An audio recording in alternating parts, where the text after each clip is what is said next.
Nationally, there were 1,466 auctions held across Australia with a clearance rate of 62.6%.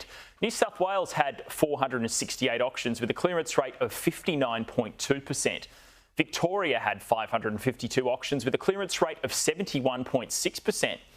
Queensland had the third most auctions of any state with 81. Clearance rate there was 69.1%.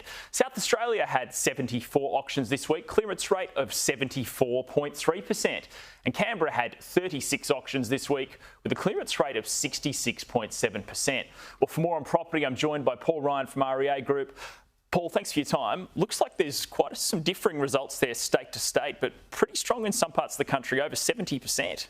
Yeah, broadly very strong everywhere. That's what we've seen kind of throughout all of this year. But yeah, Melbourne in particular, above 70%. That's a very strong result, particularly for this time of year, coming out of Easter.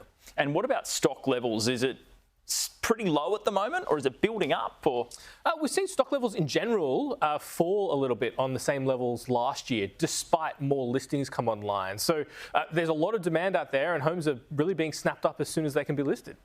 And we've obviously got Anzac Day this week. Does that do anything to the property market this weekend? You would think people would try and avoid this weekend like they try and do for the Easter long weekend. But no, we've got a lot of auctions scheduled this weekend, about 2,500. So that's more than last weekend. So it looks like it's going to be a normal weekend for property. And the outlook over the next sort of couple of months, when do things start to cool off? They do tend to cool off after Easter. We would have expected. We've seen a bit of a fall off, not as much as we would normally see. This is a strong, seasonally strong time for the year. So hopefully that continues later into the year. The normal kind of winter lull will be coming up. And the prices that we've seen at auction the past few weeks, have they been pretty strong? Yeah, prices are holding up. Consistent with those quite strong clearance rates, we're continuing to see prices increase at a kind of moderate, just above average pace this year. Now last week, you guys put out a affordability hotspots report. Where around Australia is affordable right now? I think a lot of people would like to know. Yeah. Affordability conditions are at the worst level they've been at for at least 30 years. So we've tried to crunch the numbers and find where first-home buyers are likely to have the best opportunity to crack into the market. WA. It's WA. All of the top capital city regions are in Perth. Queensland comes in there as well. More than half of the affordable regions across the country are in WA and Queensland. So there's not much stock in WA, right? No. So that makes it hard. WA conditions are incredibly strong. That's why, Perth prices are up 19% over the past year. Okay, we've got some other suburbs here.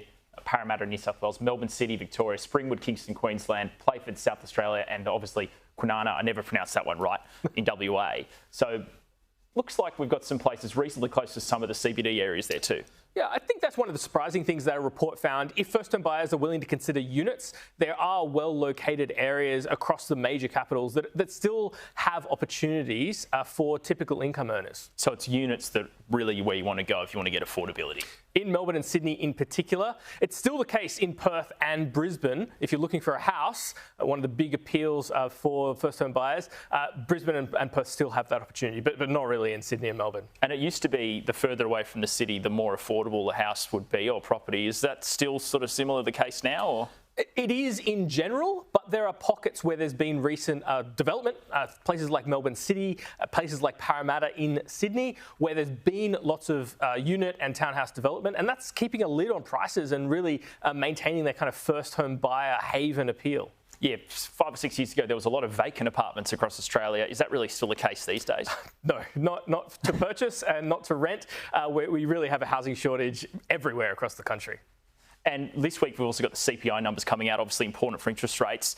If inflation comes in a little hotter than expected, is that going to keep the RBA on hold for a bit longer? That's the unfortunate news. If we get something above about a 0.8 is what the RBA is expecting, that will push out rate fall expectations into next year. There already has been a bit of talk that maybe the RBA won't move rates at all this year. Paul Ryan from REA Group, thanks for coming on the show. Thank you very much.